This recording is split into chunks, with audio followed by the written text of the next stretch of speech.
bom dia a todos. É com grande satisfação que damos início a mais um painel tributário preparado pela equipe técnica da CCA Bernardon. Eu me chamo Reginaldo da Silva dos Santos, vou falar da legislação federal. Na sequência, o colega Luiz Antônio irá falar da legislação estadual e, por último, o colega André irá falar da legislação previdenciária. Para esse módulo de hoje, a gente traz o primeiro assunto, diz respeito à entrega da DCTF mensal do mês de janeiro de 2022. E esse assunto a gente reputa como importante, porque na DCTF do mês de janeiro é onde as empresas as pessoas jurídicas têm que optarem pela sistemática de tributação das variações cambiais para o ano calendário 2022. O que significa dizer que a opção que for exercida na entrega da DCTF do mês de janeiro, cujo prazo de entrega vai na próxima semana, dia 22, essa opção vai valer para todo o ano calendário 2022, não podendo as empresas mudarem a opção. Então, já de longa data que o sistema de tributação das variações cambiais para fins tributários, imposto de renda, contribuição social, PIS e COFINS, a regra geral é o regime de caixa, certo? Mas a legislação possibilita que as pessoas jurídicas optem pelo regime de competência no início do exercício, do período fiscal. Então, no mês de janeiro, através da DCTF, as empresas vão ter que estabelecer qual é o critério da modalidade de tributação das variações cambiais para todo o ano calendário 2022. Se é regime de caixa ou competência. Isso é muito importante, é um alerta importante que a gente faz, porque muitas vezes a pessoa, ao preencher a DCTF, ela pode passar desapercebido e marcar regime de caixa sem se dar conta qual é a importância dessa opção, caixa ou competência. Então, sempre é bom que a pessoa que vai elaborar a DCTF do mês de janeiro, cujo prazo de entrega é na próxima semana, tenha a nítida noção, tenha conhecimento de qual é a importância de marcar regime de caixa ou competência para fins da tributação das variações cambiais. Se a empresa marcar regime de caixa, significa que durante todo o ano calendário 2022, as variações cambiais, ativas ou passivas, só vão ser computadas no lucro real e na base de cálculo da contribuição social ou do PIS e da COFINS, se for o caso, pelo regime de caixa, ou seja, à medida em que for liquidada cada operação que a empresa realizar, operação de compra, venda, adiantamentos ativos, passivos. Se a empresa optar pelo regime de competência, então ela irá reconhecer toda a variação cambial ativa e passiva para todos os efeitos tributários de forma mensal, como determina a legislação contábil e fiscal. Então, esse é o nosso alerta na DCTF mensal, mês de janeiro de 2022, cujo prazo de entrega é na próxima semana. Ficarem atentos para marcarem de forma correta a opção exercida para tributação, os efeitos fiscais das variações cambiais na escrituração contábil e fiscal, certo? É lógico, a legislação prevê que a pessoa jurídica ela só pode alterar essa opção se a variação cambial durante o ano ultrapassar a 10%, para positivo ou negativo. Mas fica esse alerta, então, quanto à opção das variações cambiais na DCTF do mês de janeiro.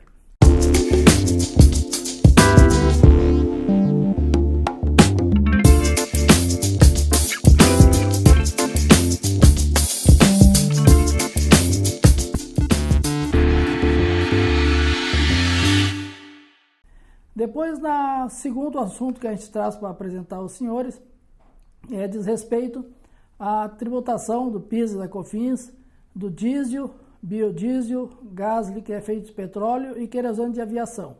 Agora, no dia 11 de março, foi editado a Lei Complementar 192, certo?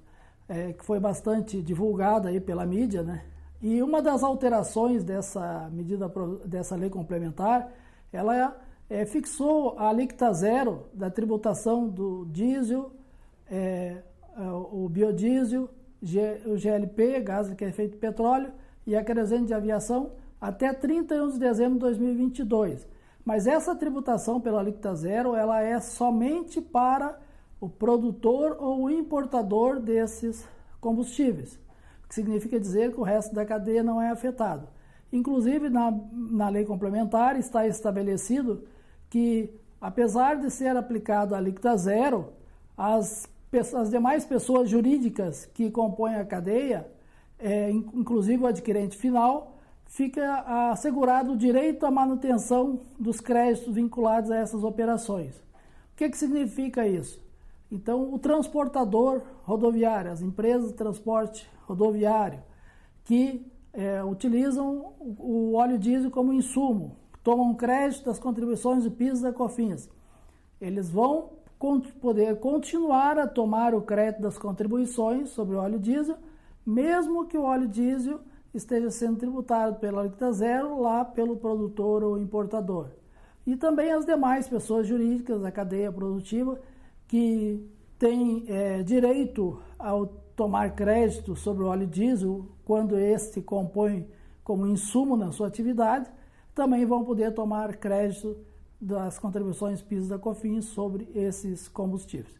Então fica só esse registro, a Lei Complementar 192, de 11 de março, embora ela tenha fixado a alíquota zero para as contribuições PIS da COFINS para o produtor e importador, a própria lei complementar assegura o direito ao crédito para aquelas pessoas jurídicas do restante da cadeia que utilizam esses insumos nas suas atividades. Então, esse seria o recado da legislação federal. Desejamos uma ótima semana para todos. Nos encontramos no próximo painel tributário e fique na sequência com o colega Luiz Antônio. Um abraço a todos.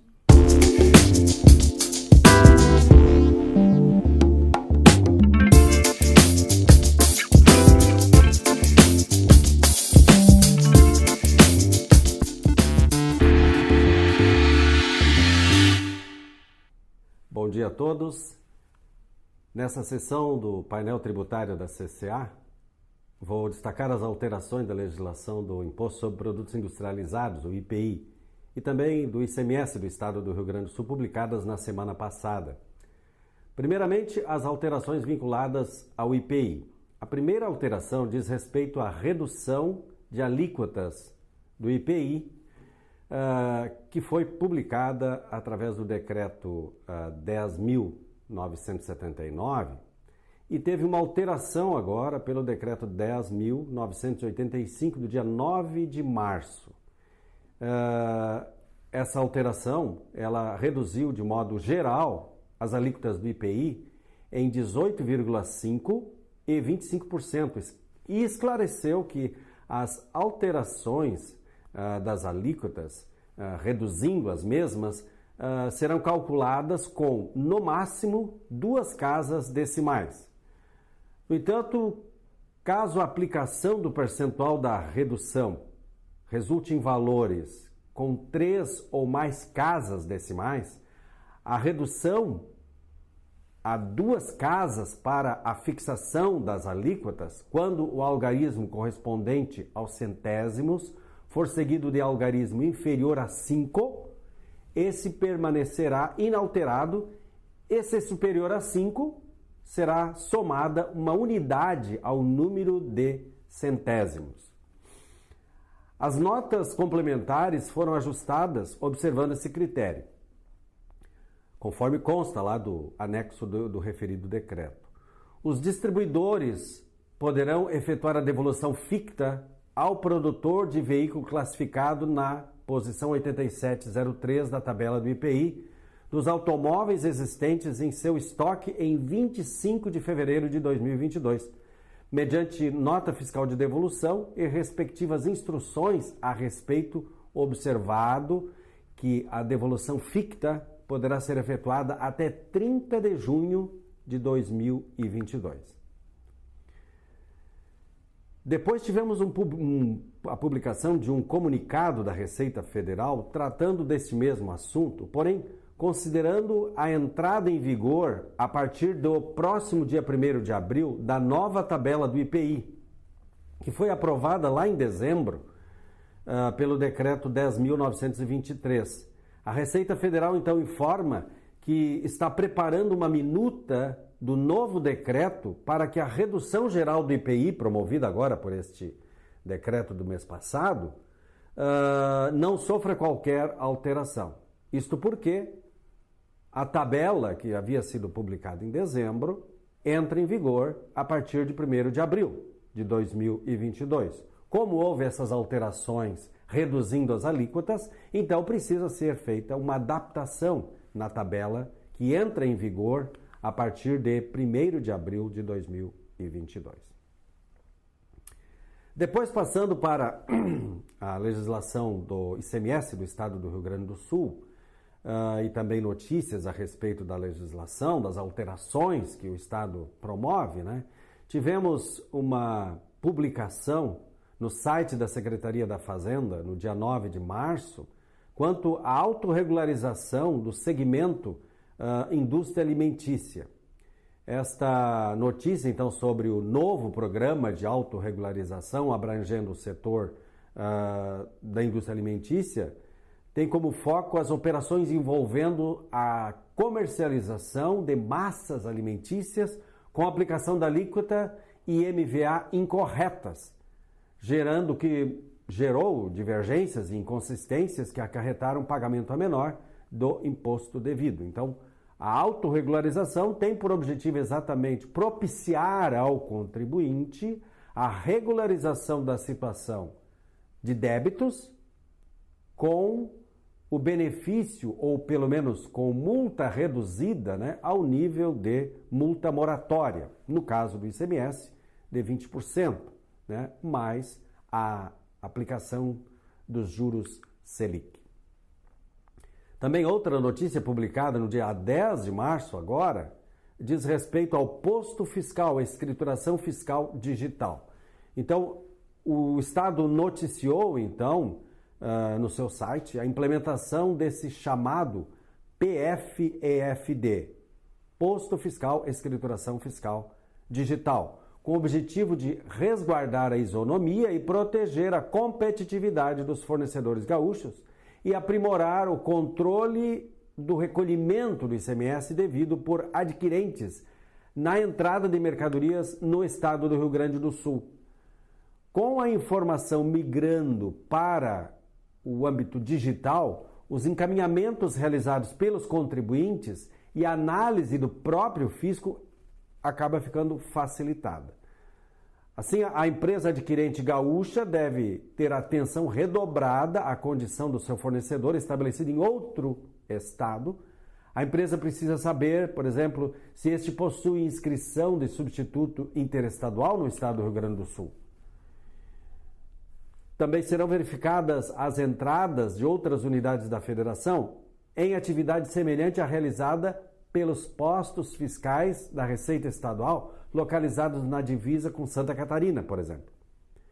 Com isso, haverá um alerta sobre a possibilidade de haver o dever de comprovação do recolhimento pelo remetente, a apresentação da guia de arrecadação, a GNRE, na escrituração fiscal digital do adquirente, quando o remetente de outro estado não for inscrito aqui no estado do Rio Grande do Sul. Por outro lado, tivemos a publicação no portal da Nota Fiscal Eletrônica, né, no portal nacional, relativamente à Nota Técnica 2014-002, a versão 1.12. Então, foi publicada no dia 9 esta versão, né, que está no portal, e ela regulamenta a distribuição de documentos fiscais, serviços, nota fiscal eletrônica, distribuição, documentos fiscais eletrônicos para os CNPJs constante nas notas fiscais. Essa nova versão atualiza a regra de uso indevido conforme adiantado no aviso publicado no mesmo portal em 4 de março de 2022. Por último, tivemos decreto e instrução normativa tratando do conhecimento de transporte eletrônico, outros serviços, e também o documento auxiliar do conhecimento de transporte eletrônico, outros serviços. Foram alterados, efetivamente, os procedimentos de emissão desses documentos, que deverão ser observado, então, o ajuste CINIEF 36 de 2019 e o Manual de Orientação do Contribuinte, disponível no endereço eletrônico www.cte.fazenda.gov.br.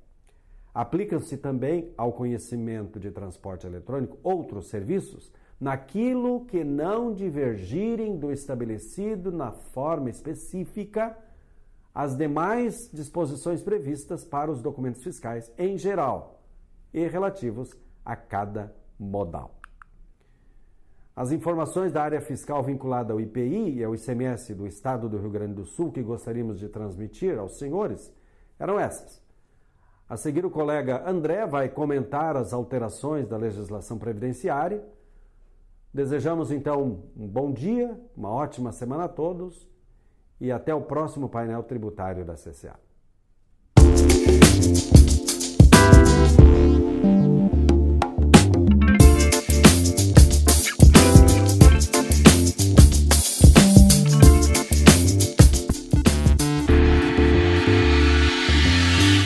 Bom dia a todos.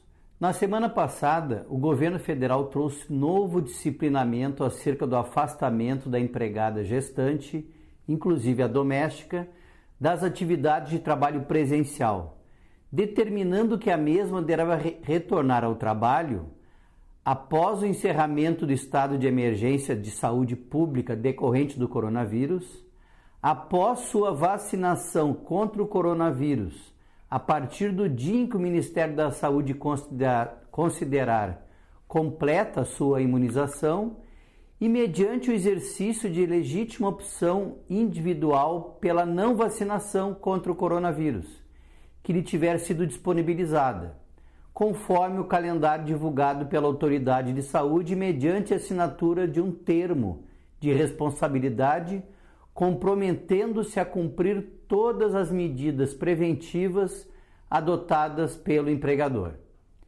Antes da imunização completa, a empregada gestante permanecerá afastada das atividades presenciais e à disposição do empregador para exercer as atividades em seu domicílio, por meio de teletrabalho, trabalho remoto ou outra forma de trabalho à distância, sem prejuízo de sua remuneração. Para o fim de compatibilizar as atividades desenvolvidas pela empregada gestante em home office, o empregador poderá, respeitadas as competências para o desempenho do trabalho e as condições pessoais da gestante para o seu exercício, alterar as funções por ela exercidas, sem prejuízo de sua remuneração integral e assegurada a retomada da função anteriormente exercida quando a gestante retornar ao trabalho presencial. Na semana passada tivemos também uma consulta tratando do preenchimento da FD-REINF e entendi que seria importante compartilhá-la com vocês. Trata-se do caso das contratações de serviços de pessoas jurídicas que não sofrem retenção previdenciária por força de decisão administrativa ou judicial. Quando isso acontece, temos um campo na FD-REINF onde a contratante dos serviços deve informar o valor da retenção que deixou de ser efetuada ou que foi depositada em juízo em decorrência de decisão judicial ou administrativa.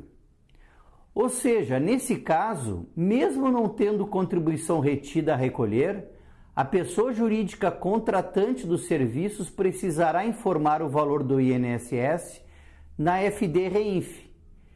Evidentemente que, mesmo preenchendo esse campo, o valor da contribuição não será transportado para a DCTF-Web, nem para o DARF único, onde são lançadas contribuições previdenciárias a recolher.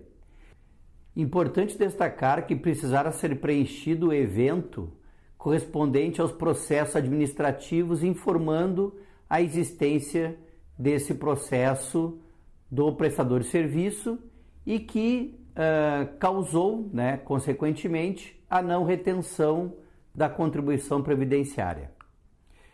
No início desse ano, comentamos em nosso painel tributário que a Receita Federal do Brasil, através da solução de consulta COSID número 209, trouxe o posicionamento de que o abono pecuniário de férias teve a sua tributação pelo imposto de renda afastada em decorrência de jurisprudência pacífica do Superior Tribunal de Justiça, reconhecido pelo ato declaratório número 6 de 2006, mas que essa isenção não alcança o seu respectivo terço constitucional.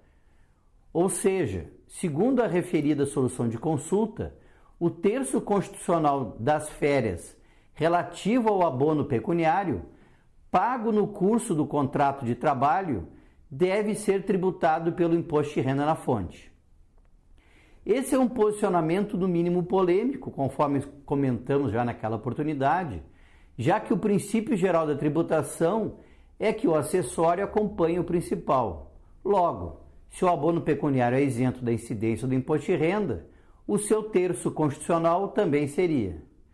Todavia, considerando que o entendimento da Receita Federal é contrário à regra geral de tributação, que se trata de um imposto retido na fonte e que a responsabilidade por essa retenção é da fonte pagadora, aconselhamos aos empregadores que alterem a parametrização tributária da sua folha de salários para estar em compliance com a orientação da Receita Federal.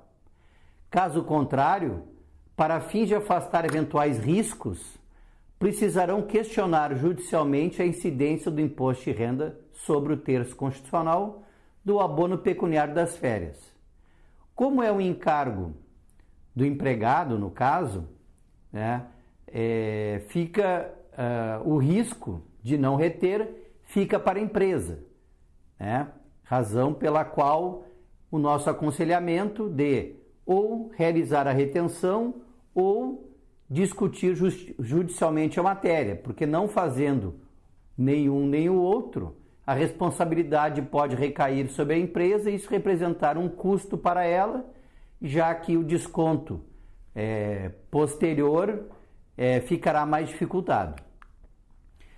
Na semana passada tratamos aqui no painel tributário da discussão em torno da tese da revisão das aposentadorias, levando em conta as contribuições realizadas durante a vida toda do beneficiário. A tese objetiva permitir que os trabalhadores optem pela sistemática mais vantajosa, ou seja, considerar as contribuições de toda a vida ou apenas aquelas posterior a julho de 1994. O julgamento vinha sendo favorável aos contribuintes, o que representaria bilhões de prejuízo aos cofres do governo. Contudo, na semana passada ocorreu um revés no processo, por conta da decisão de que o assunto deverá ser debatido presencialmente pelos ministros do Supremo. Ou seja, o julgamento terá que recomeçar do zero. Com essa notícia não muito boa para os beneficiários da Previdência Social, concluímos as novidades que gostaríamos de transmitir a vocês nessa semana. Aproveito para convidá-los a acessar o nosso Instagram e seguir a CCA Bernardon para ficarem por dentro das novidades da legislação tributária. Desejo a todos uma ótima semana.